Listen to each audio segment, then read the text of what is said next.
اور کوئی بھی ان کا علاج کر نہیں پا رہا ہے۔ نوکروں نے کہا کہ تم کون ہو؟ اللہ والے نے کہا میں ایک حکیم ہوں، میں ان کا علاج کرنے کے لیے آیا ہوں۔ وہ نوکر اللہ کے اس ولی کی حالت کو دیکھ کر ہنسنے لگے، کیونکہ آپ نے پھٹے پرانے کپڑے پہنے ہوئے تھے اور دیکھنے سے بہت غریب لگ رہے تھے۔ وہ نوکر کہنے لگے تم اتنے بڑے سردار کا علاج کرو گے؟ ارے یہاں کے آس پاس کے بڑے بڑے حکیم کو بلائے گئے ہیں، پیسوں کی کوئی کمی نہیں ہے ہمارے سردار کے پاس، کیا وہ تم جیسے غریب سے اپنا علاج کروائیں گے؟ درویش نے کہا کہ اگر تم چاہتے ہو کہ تمہارے سردار کی جان بچ جائے تو پھر مجھے اندر جانے دو۔ وہ غلام کہنے لگے ٹھیک ہے، ہم اندر سے اجازت لے کر آتے ہیں۔ نوکر اندر گئے اور سردار کی بیٹی سے کہا باہر ایک غریب آیا ہے، حلیے سے فقیر لگ رہا ہے، لیکن کہتا ہے کہ میں سردار کا علاج کر دوں گا اور زہر جو تیزی سے پھیلتا جا رہا ہے اس کو نکال کر پھینک دوں گا۔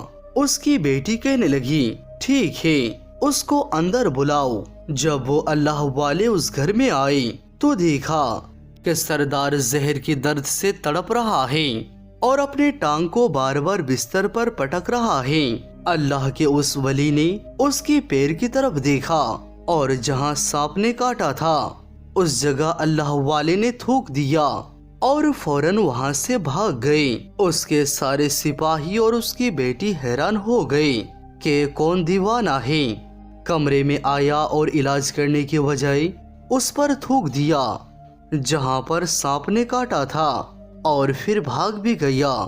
اس کو کوئی گرفتار بھی نہیں کر سکا۔ اس کی بیٹی غصے میں تلملا رہی تھی، اس نے تو بڑی گستاخی کی ہے۔ پھر اس نے کہا چلو کوئی بات نہیں، تھوک کو صاف کرو، میں ابھی اسے گرفتار کرواتی ہوں۔ جیسے ہی حکیم نے تھوک کو صاف کرنے کے لیے رومال پکڑا تو وہ حیران ہوتے ہوئے رک گیا۔ اس نے انگلی سے تھوک کو سانپ کے کاٹنے والی جگہ پر اچھی طرح سے مل دیا۔ سردار کی بیٹی کہنے لگی آپ یہ کیا کر رہے ہیں؟ اس دیوانے فقیر نے میرے باپ کے ٹانگ پر تھوک دیا اور آپ اس تھوک کو مل رہے ہیں۔ حکیم نے اپنے ہاتھ کے اشارے سے سردار کی بیٹی کو روک دیا۔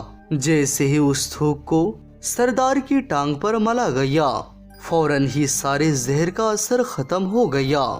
جو ٹانگ کاٹنے کی قابل تھی وہ ٹانگ پہلی والی حالت میں آ گئی اور پوری ٹانگ جو نیلی پڑ چکی تھی اب اصل رنگ پر آ گئی۔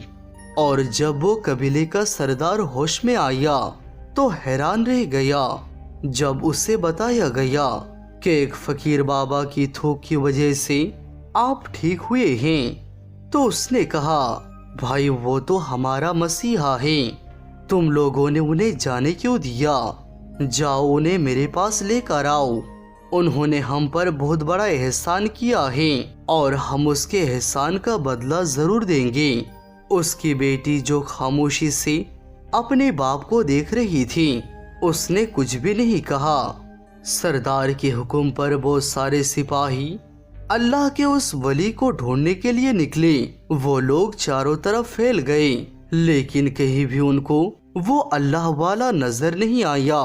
پھر جب سپاہی جنگل میں داخل ہوئے تو وہاں ایک درخت کے نیچے ایک آدمی کو عبادت کرتے ہوئے دیکھا۔ وہ غور سے اس اللہ والے کو دیکھ رہے تھے کہ کیا کر رہے ہیں، ایک کس طرح کی عبادت ہے؟ ہم لوگ تو اپنے بتوں کے آگے ہاتھ جوڑتے ہیں اور یہ تو نہ جانے کس کو سجدہ کر رہے ہیں۔ خیر عبادت کے بعد ان اللہ والے کو فوراً پکڑ لیا گیا اور گاؤں کے سردار کے سامنے پیش کیا گیا۔ وہ کہنے لگا آپ کون ہیں، کہاں سے آئے ہیں؟ سب سے پہلے تو گستاخی کی معافی چاہتا ہوں کہ میرے لوگوں نے آپ کی بہت بے عزتی کی، لیکن آپ کی وجہ سے آج میں زندہ ہوں۔ ہم گناہ گاروں کی آنکھ آپ کو پہچان نہ سکی، اس کے لیے میں آپ سے معذرت چاہتا ہوں۔ آپ سے درخواست کرتا ہوں کہ آپ میری طرف سے ایک قیمتی لباس یعنی ایک کپڑے اور اے عربی گھوڑا قبول کیجئے۔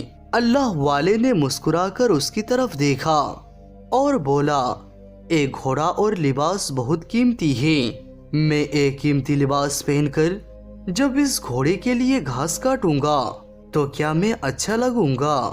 گاؤں کے سردار نے کہا آپ اس بات کی فکر نہ کریں، گھوڑے کے ساتھ نوکر بھی دیے جائیں گے۔ اللہ والے نے کہا اتنے مال و دولت اور نوکروں کے ساتھ میں اکیلا رہوں گا؟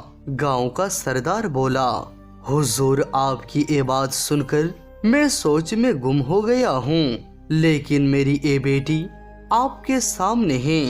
بیٹی حیرت سے اپنے باپ کو دیکھ رہی تھی کہ میرا باپ کیا کہنے والا ہے۔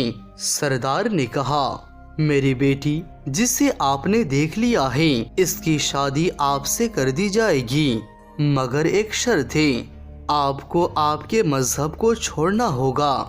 میرے سپاہیوں نے آپ کو عبادت کرتے ہوئے دیکھا ہے، اور جہاں تک ہماری معلومات ہے کہ ہم بتوں کے آگے سجدہ کرتے ہیں، ان کی عبادت کرتے ہیں، اور آپ جس کے آگے سجدہ کر رہے تھے وہ آپ کا اللہ ہے، اور آپ ایک مسلمان ہیں، اسی لیے آپ کو آپ کا مذہب چھوڑنا ہوگا۔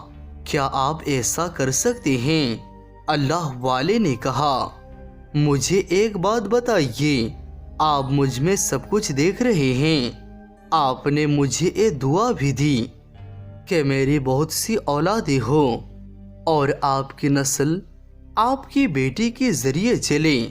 آپ مجھے ایک بات بتائیں، اگر ان بچوں میں سے کسی بچے کو خدا نہ خواستہ کچھ ہو گیا تو رونا کس کو پڑے گا؟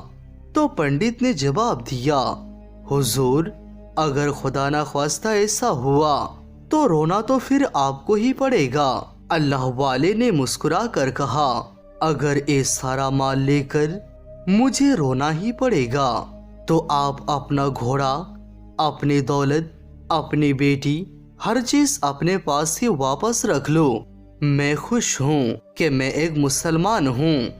اگر یہ تمام چیزیں لے کر مجھے اپنا مذہب چھوڑنا پڑے تو میں اپنے جان دے کر بھی اپنے مذہب کو نہیں چھوڑوں گا۔ جس رب نے مجھے پیدا کیا، کیا اس رب کے دین کو چھوڑ کر آپ کے پاس چلا آؤں صرف ان چند پیسوں کے لیے؟ میں ایسا ہرگز نہیں کر سکتا۔ میں اپنی درویشی میں بہت خوش ہوں۔ اللہ نے مجھے جس مقصد کے لیے یہاں بھیجا ہے بس وہی مقصد پورا ہو جائے۔ گاؤں کے سردار نے پوچھا کیا مقصد ہے آپ کا؟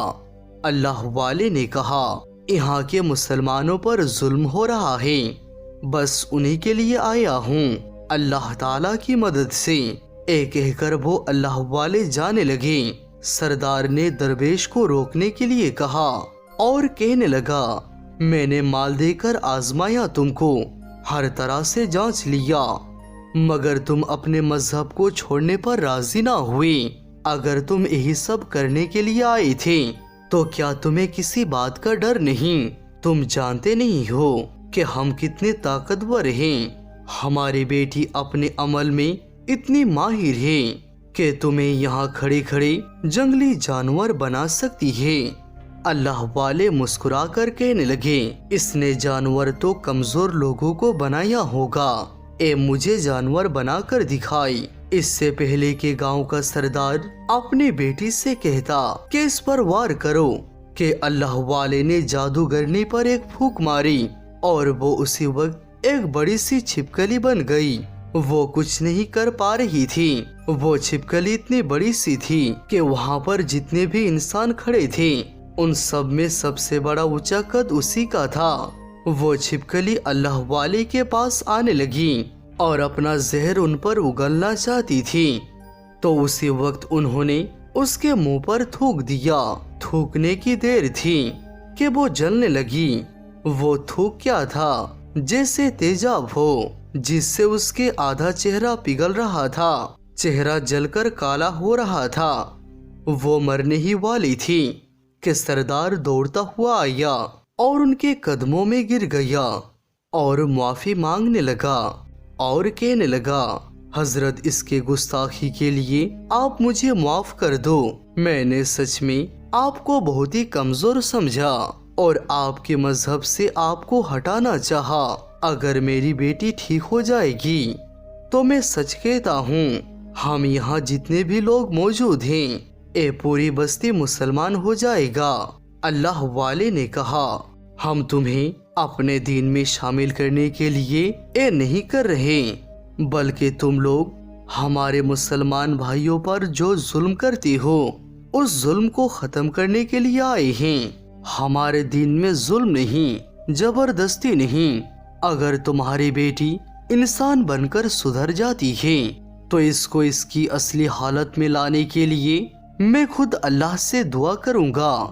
وہ سردار کہنے لگا ہاں میری بیٹی اصلی حالت میں آئے گی تو کسی پر ظلم نہیں کرے گی، بلکہ میں دل سے معافی چاہتا ہوں کہ میرے بیٹی نے جو کچھ بھی کیا آئندہ کوئی بھی کالا جادو کوئی بھی عمل نہیں کرے گی اور کسی بھی مسلمان پر کوئی ظلم بھی نہیں کرے گی۔ بس آپ اس کو دوبارہ سے انسان بنا دیجئے۔ اللہ والے نے اس چھپکلی پر دوبارہ سے پھونک ماری تو وہ پھر پہلے کی طرح انسان بن گئی اور اللہ والے کے قدموں سے لپٹ گئی اور کہنے لگی مجھے معاف کر دے، میں نے اپنے آپ کو بہت طاقتور سمجھا۔